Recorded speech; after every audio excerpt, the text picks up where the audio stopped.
আসসালামু আলাইকুম। আরোগ্য হোমিও হল রাজশাহী, ডাক্তার মোহাম্মদ আদর পান্না। আজ আমি আপনাদের সামনে কেন্ট 46 ওষুধ নিয়ে আলোচনা করব। কেন্ট 46 শান্ত মেয়েদের ক্ষেত্রে বেশি ব্যবহার হয়ে থাকে। কেন্ট 46 ওষুধটি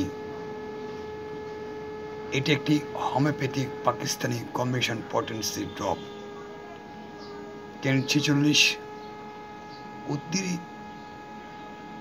রোজ রক্তস্রাব রোগে শান্ত ব্যবহার হয়ে থাকে।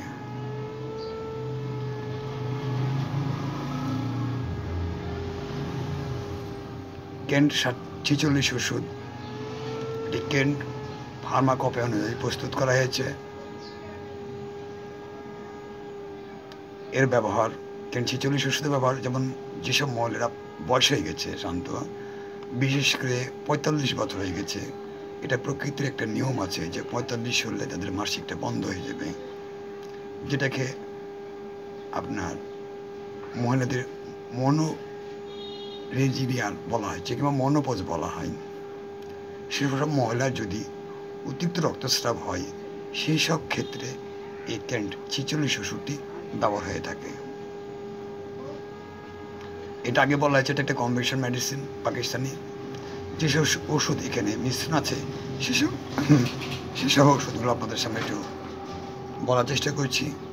যেমন 1 নাম্বার আছে acid স্যাল্প, D4 সিন্ড্রিন, D4 সিমফুগা, D4 Ignatia, D4 স্ট্রিনিয়াম, D12। এই কয়টি ওষুধ সমন্বয়ে কেন্ট 46 ওষুধটি তৈরি করা হয়েছে। এর লক্ষণগুলো একটু আলোচনা করছি আপনাদের সামনে। কেন্ট 46-এর যেমন ডিম্বাশয়ে জৈবিক উদ্দীপনা, ক্লিওম্যাটিক ডিসঅর্ডার, শারীরিক দুর্বলতা এবং বিষণ্ণতা। রোগীর এই ক্ষেত্রে শারীরিক দুর্বলতা থাকবে এবং বিষণ্ণতা থাকবে, রক্তনালীগুলি স্পন্দন থাকবে।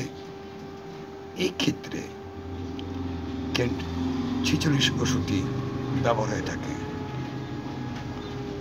আচ্ছা, কেন্ট 46 ওষুধটা খাবেন কী করে? প্রাপ্ত মহিলারা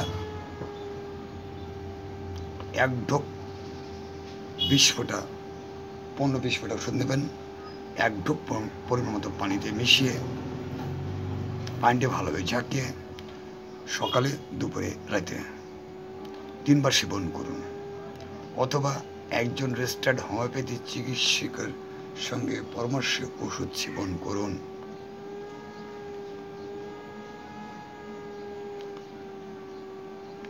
আচ্ছা, বিশেষ করে গর্ভবতী মহিলারা চিকিৎসা পরামর্শ ছাড়া ওষুধ সেবন করা উচিত নয়। কেন্ট 46 ওষুধে কোনো পার্শ্ব প্রতিক্রিয়া নেই, তারপরেও একজন চিকিৎসকের পরামর্শ ওষুধ খাওয়া উচিত। নিজে অনেক সময় খেলে এতে শারীরিক ও মানসিক ক্ষতি হতে পারে। ওষুধটি সুগন্ধ দুর্গন্ধ থেকে দূরে রাখবেন,